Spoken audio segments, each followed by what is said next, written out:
സിദ്ദിഖിൻ്റെ കാര്യത്തിൽ ജാഗ്രത കുറവുണ്ടായി എന്ന കാര്യത്തിൽ എനിക്കൊരു സംശയമില്ല. ഇപ്പോൾ അല്ലമീൻ പറഞ്ഞതാണ് അതിൻ്റെ ശരിയായ കാര്യം. സിദ്ദിഖിന് കൃത്യമായ ഒരു ആക്ഷൻ പ്ലാൻ ഉണ്ടായിരുന്നു, എന്നാൽ SITക്ക് ഒരു ആക്ഷൻ പ്ലാൻ ഉണ്ടായിരുന്നില്ല എന്നുള്ളത്. നോക്കൂ, ഞാൻ ഈ വിഷയത്തെ ഒരു ലീഗൽ വിഷയമായി കാണുന്നില്ല. ഞാനിതിനെ ഒരു പൊളിറ്റിക്കൽ ഇഷ്യൂ ആയിട്ടാണ് കാണുന്നത്.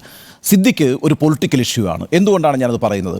ഇപ്പോൾ കഴിഞ്ഞ മാസം 20-ാം തീയതി മുഖ്യമന്ത്രി പിണറായി വിജയൻ നടത്തിയ വാർത്താ സമ്മേളനത്തിൽ അദ്ദേഹം വ്യക്തമായി പറയുന്നുണ്ട്, ഈ സർക്കാർ ചൂഷണം ചെയ്യപ്പെട്ടവർക്കൊപ്പമാണ്, ചൂഷിതർക്കൊപ്പമല്ല. ഈ സർക്കാർ വേട്ടക്കാർക്കെതിരാണ്, ഈ സർക്കാർ ഇരകൾക്കൊപ്പമാണ്.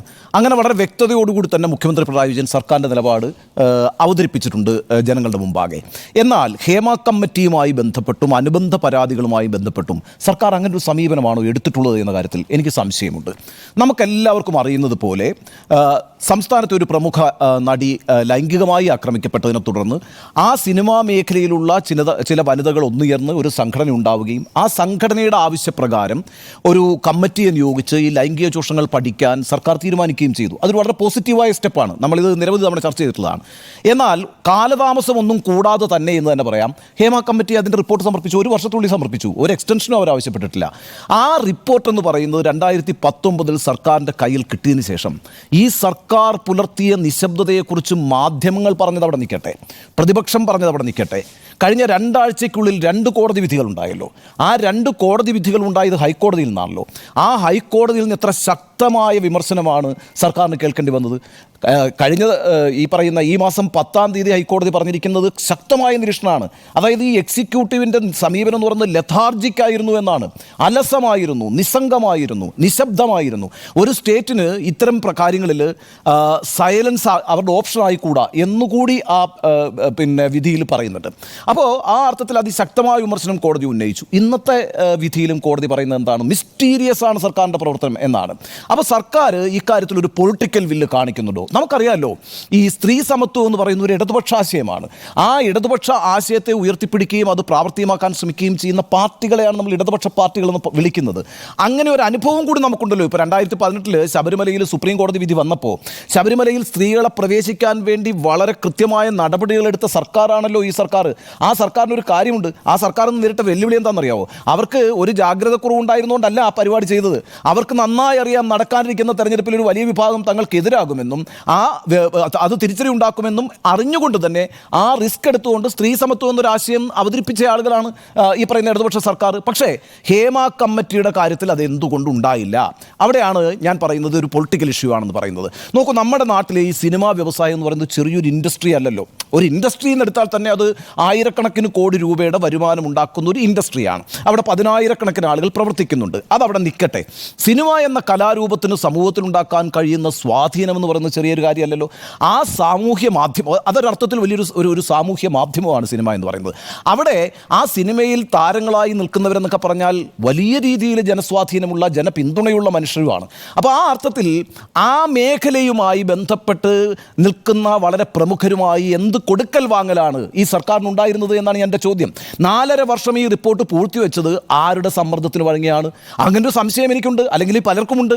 ആ സംശയം ഉന്നയിക്കപ്പെടേണ്ടതാണല്ലോ. സിനിമാ മേഖലയിൽ നിന്ന് തന്നെ എത്രയോ ആളുകൾ സ്ഥാനാർത്ഥികളായിട്ട് വരുന്നത് ഇപ്പോൾ സ്ഥിരം കാഴ്ചയല്ലേ. ഇന്നിപ്പോൾ നമ്മുടെ സംസ്ഥാന മന്ത്രിസഭയിൽ ഒരു സിനിമാ നടൻ മന്ത്രിയല്ലേ.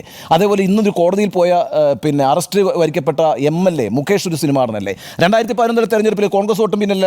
2011 തെരഞ്ഞെടുപ്പിൽ പത്തനാപുരത്ത് ഗണേശനെതിരെ മത്സരിച്ച് ജഗദീഷ് അല്ലേ. അപ്പം ഈ രീതിയിൽ സിനിമാ മേഖലയിൽ നിന്നുള്ള ആളുകളെ തങ്ങൾക്കൊപ്പം നിർത്താനൊരു ശ്രമമുണ്ട്. അതിനുവേണ്ടി അവർക്കൊരു സംരക്ഷണ കവചം ആരെങ്കിലും ഒരുക്കിയിട്ടുണ്ടോ? അങ്ങനെ ഒരു രാഷ്ട്രീയ ധാരണ അക്കാര്യത്തിനകത്തുണ്ടോ എന്ന് വേണമെങ്കിൽ നമുക്ക് സംശയിക്കാം. അതുകൊണ്ടാണ് ഞാൻ പറയുന്നത് ഇതൊരു പൊളിറ്റിക്കൽ ഇഷ്യൂ ആണ് എന്നുള്ളത്. ഏറ്റവും എളുപ്പത്തിൽ നമുക്ക് എടുക്കാവുന്ന ഒരു ഉദാഹരണമാണല്ലോ മുകേഷിനെതിരായിട്ടുള്ള മുകേഷിൻ്റെ ഹർജി സെഷൻസ് കോടതി ശരിവെച്ചല്ലോ, മുൻകൂർ ജാമ്യ ഹർജി. അന്ന് നമ്മൾ ആദ്യം വാർത്ത റിപ്പോർട്ട് ചെയ്യുന്ന നമ്മളാണത് ബ്രേക്ക് ചെയ്യുന്നത്. അതായത് മുകേഷിനെതിരെ മുൻകൂർ ജാമ്യത്തിനെതിരെ സർക്കാർ അപ്പീൽ പോകും എന്ന് വാർത്ത റിപ്പോർട്ട് ചെയ്ത് റിപ്പോർട്ടറല്ലേ. അടുത്ത ദിവസം എന്താ തീരുമാനിച്ചത്? പോകണ്ടെന്നാണ് തീരുമാനിച്ചത്, പിൻവലിച്ചു. ഈ ആക്ഷൻ, അതാണ് ഞാൻ ചോദിക്കുന്നത്. ഇതെന്ത് തരം സന്ദേശമാണ് നിങ്ങൾ ഈ പറയുന്ന സർക്കാർ സമൂഹത്തിന് നൽകുന്നത്? നമുക്ക് ഈ കേസെടുക്കാം, സിദ്ദിഖിൻ്റെ കേസെടുക്കാം. ഓഗസ്റ്റ് 28-ാം തീയതി, അതായത് കഴിഞ്ഞ മാസം 28-ാം തീയതിയാണ് മ്യൂസിയം പോലീസ് സ്റ്റേഷനിൽ ഈ കേസ് രജിസ്റ്റർ ചെയ്യുന്നത്. മ്യൂസിയം പോലീസ് സ്റ്റേഷൻ ഈ കേസിൽ നന്നായി തെളിവുകൾ സമാഹരിച്ചിട്ടുണ്ട് എന്നുള്ളത് വ്യക്തമാണല്ലോ. ഇന്നത്തെ വിധിയിൽ അത് വളരെ കൃത്യമായിട്ടുണ്ട് അല്ലേ? അപ്പോൾ സാഹചര്യപരമായിട്ട് എല്ലാ കാര്യങ്ങളും സിദ്ദിഖിനെതിരായിരിക്കുമ്പോൾ ഈ പറയുന്ന ഏതാണ്ട് ഒരു മാസമാകുന്നു, ഇന്ന് 24-ആണ്, 26 ദിവസം കഴിഞ്ഞിട്ടാണ് ഈ മുൻകൂർ ജാമ്യ ഹർജി പോകുന്നത്. താങ്കൾ നേരത്തെ സൂചിപ്പിച്ചതുപോലെ ഇതിനിടയിൽ ഒരു മാസത്തെ സമയമുണ്ട്. 1 മണിക്കൂർ ചോദ്യം ചെയ്തിട്ടില്ലല്ലോ. 1 മണിക്കൂർ സിദ്ദിഖിനെ ചോദ്യം ചെയ്തിട്ടില്ല.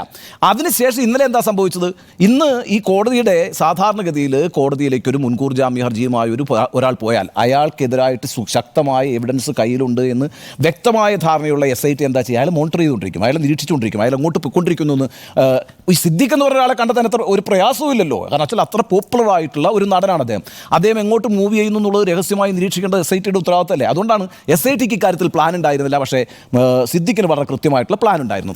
എന്തുകൊണ്ടത് സംഭവിച്ചു? എന്തുകൊണ്ടാണ് SITക്ക് ഇങ്ങനൊരു പ്ലാൻ ഇല്ലാതെ പോകുന്നത്? നോക്കൂ, നമ്മുടെ സംസ്ഥാനത്ത് പോലീസുകാർ കാര്യങ്ങൾ തീരുമാനിക്കുന്ന ഒരു അവസ്ഥയൊന്നുമില്ല കേട്ടോ. പോലീസിനെ കാര്യങ്ങൾ ചെയ്യിപ്പിക്കുന്നതും പോലീസിനെ നിയന്ത്രിക്കുന്നതുമൊക്കെ ജനാധിപത്യപരമായി തിരഞ്ഞെടുക്കപ്പെട്ട അധികാരത്തിൽ നിൽക്കുന്ന സർക്കാരാണ്. അവരുടെ പൊളിറ്റിക്കൽ വില്ലാണ് പോലീസ് നടപ്പാക്കുക. അതുകൊണ്ടാണല്ലോ ആഭ്യന്തര വകുപ്പിനെതിരായിട്ട് എന്തെങ്കിലും ഒരു പരാതി വന്നാൽ അത് സർക്കാരിൻ്റെ പ്രതിച്ഛായ പ്രശ്നമായി മാറുന്നത് തന്നെ. അപ്പോൾ ഇവിടെ ഇപ്പോൾ SIT അങ്ങോട്ട് ഇരുന്നിട്ട് നമുക്ക് സിദ്ദിഖിനെ തൽക്കാലം ഒഴിവാക്കാം, അങ്ങനെ തീരുമാനിക്കാൻ കഴിയില്ല. SITക്ക് നടക്കില്ല. അപ്പോൾ അതുകൊണ്ടാണ് ഈ പറയുന്ന കാര്യത്തിനകത്ത് ഇതൊരു പൊളിറ്റിക്കൽ ഇഷ്യൂ ആണ്. ആരൊക്കെയോ എവിടെയൊക്കെയോ ഈ സർക്കാരിലും ഈ പാർട്ടി സർക്കാരിന് നേതൃത്വം കൊടുക്കുന്ന പാർട്ടിയിലും ആരൊക്കെയോ എവിടെയൊക്കെയോ നിന്നുകൊണ്ട് ഈ പറയുന്ന വിഭാഗങ്ങളെ സംരക്ഷിക്കുന്നു. ആ ആരോപണം എന്ന് പറയുന്നത് ഈ പറയുന്ന ഇരകൾക്കുമുണ്ടല്ലോ എന്നേ. ഈ ഇര പോയിട്ട് ഇന്നിപ്പോൾ ഈ പറയുന്ന സിദ്ദിഖുമായി ബന്ധപ്പെട്ട ആരോപണം ഉന്നയിച്ച വനിത, ആ അതിജീവിത പോയിട്ട് ഒരാഴ്ച മുമ്പ് സ്റ്റേറ്റ് പോലീസ് ചീഫിന് പരാതി കൊടുത്തില്ലേ? ഈ SITയുടെ അന്വേഷണത്തിൽ എനിക്ക് വിശ്വാസമില്ല എന്ന് മാത്രമല്ല, ഇലക്ട്രോണിക് തെളിവുകൾ അടക്കം ഇല്ലായ്മ അയാൾക്ക് കഴിഞ്ഞില്ലേ? അതിനുള്ള സമയം കൊടുത്തില്ലേ? അപ്പോൾ നമ്മൾ ഈ പറയുന്ന ഇരകൾക്കൊപ്പമാണ്, വേട്ടക്കാരനൊപ്പമല്ല, ചൂഷണം ചെയ്യുന്നവർക്ക് എതിരാണ്, ചൂഷിതർക്കൊപ്പമല്ല എന്ന് പറയുന്ന ആ പൊളിറ്റിക്കലായ നിലപാട് ഹേമ കമ്മിറ്റിയുടെ കാര്യത്തിലും തുടർന്നുള്ള പരാതികളുടെ കാര്യത്തിലും ഇടതുപക്ഷ സർക്കാർ മുന്നോട്ട് കൊണ്ടുപോകുന്നില്ല എന്ന വിമർശനമാണ് എനിക്കുള്ളത്. അതുകൊണ്ട് ഞാൻ ഇതിനെ ഒരു നിയമപ്രശ്നമായിട്ടല്ല കാണുന്നത്. ഇവിടെ ഒരു രാഷ്ട്രീയ വിഷയമാണ് ഉയർന്നു വന്നിരിക്കുന്നത്. നിങ്ങൾ നിങ്ങളുടെ നിലപാട് വ്യക്തമാക്കണം ഇക്കാര്യത്തിൽ. ഹേമ കമ്മിറ്റിയുടെ റിപ്പോർട്ടിൻ്റെ കാര്യത്തിൽ നിങ്ങൾ എന്ത് ചെയ്യാൻ പോകുന്നു തീരുമാനിക്കണം. അനുബന്ധ പരാതികളുടെ കാര്യത്തിൽ നിങ്ങൾ എന്ത് നിലപാടെടുക്കാൻ പോകുന്നു തീരുമാനിക്കണം. അങ്ങനെ വരുമ്പോൾ ശക്തമായ നിലപാടുകൾ ഇരകൾക്കൊപ്പം നിന്ന് എടുക്കുന്ന ഒരു സർക്കാരായിട്ടാണ് ഇടതുപക്ഷ സർക്കാരിനെ നമ്മൾ മനസ്സിലാക്കിയിട്ടുള്ളത്. അവിടെ ഏതെങ്കിലും തരത്തിലുള്ള വീഴ്ചകൾ നിങ്ങൾ വരുത്തുന്നുണ്ടെങ്കിൽ അത് ആരുടെ സമ്മർദ്ദത്തിലാണ് എന്നുള്ള ആശങ്കയും സംശയവും പൊതുസമൂഹത്തിൽ ഉണ്ടാകും. അത് ഈ സർക്കാരിൻ്റെ പ്രതിച്ഛായ നശിപ്പിക്കും. അതുകൊണ്ട് ഞാൻ പറയുന്നത് ഇതൊരു രാഷ്ട്രീയ വിഷയമായി ഞാൻ കാണുന്നു. ഇതൊരു നിയമപ്രശ്നമേ അല്ല.